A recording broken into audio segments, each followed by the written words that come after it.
Good afternoon, Achardia.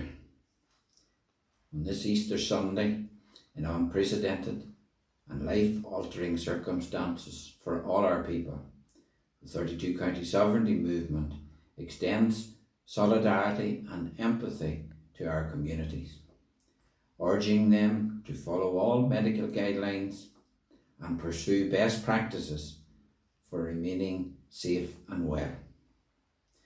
The greatest weapon we can deploy against this sinister threat is a union of common sense and community solidarity.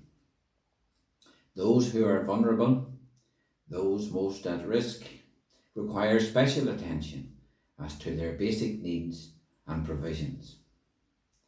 We urge all Republicans to show leadership within their communities and to become example setters and pivot points, both to minimise the threat of COVID-19 and to maximise the protection of all concerned.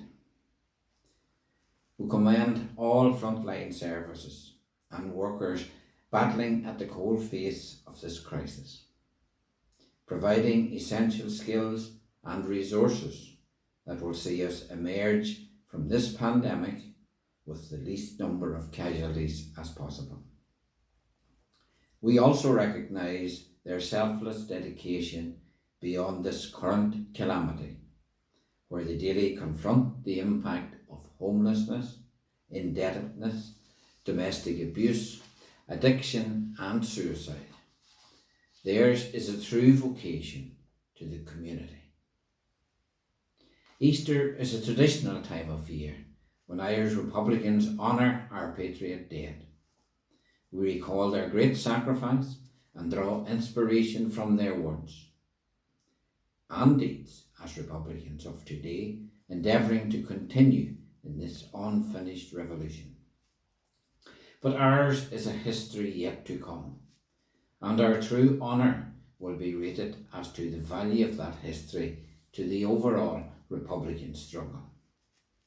This current crisis is as much a test of our political acumen as it is of our abilities to assist within our communities.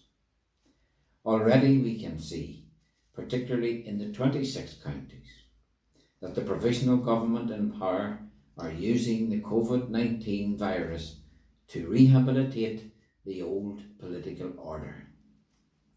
In a rather bizarre reference, acting Taoiseach Leo Varadkar adjured people to look to the leaders of 1916 Rising as an example of courage in our current predicament.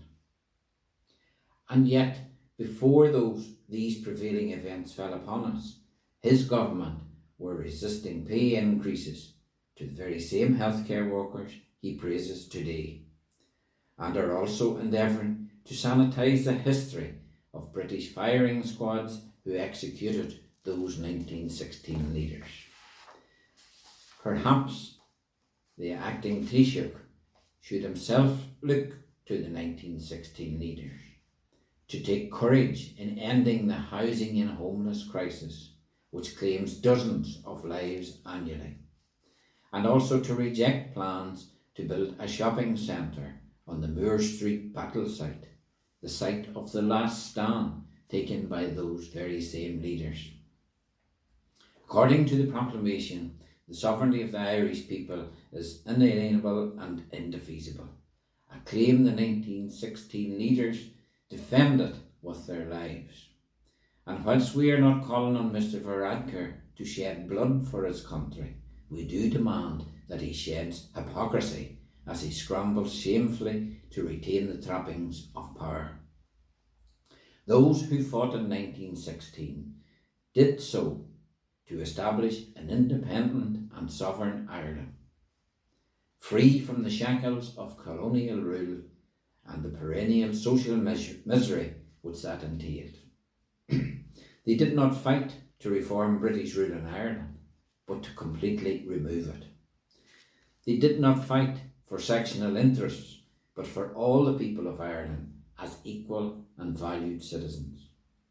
And they certainly did not fight to establish political, territorial nor social borders on this island. The Provisional Government of 1916 and the Provisional Government of 2020 could not be further apart in terms of leadership, vision and intent. There's a clear onus on all Republicans to step up to the mark, not just in dealing with this immediate emergency, but in its aftermath, in a society that will be irrevocably changed. Such change is not guaranteed to be beneficial or positive, given the efforts of those failed mindsets to exploit it. Once again, as demonstrated previously by the economic collapse, challenges which negatively impact on all the people of Ireland are best dealt with on an all-Ireland basis. This logic is now unassailable. This is the argument that Republicans and Socialists must continually articulate in as relevant and inventive way as possible. It should become the bedrock of discourse between Republicans ourselves, and the fruits of that discourse should be the narrative in which we engage with our communities. What greater honour could we bestow on our patriot dead but the achievement that Irish Republicans and the communities we hail from would speak with the same voice? Bear Bua.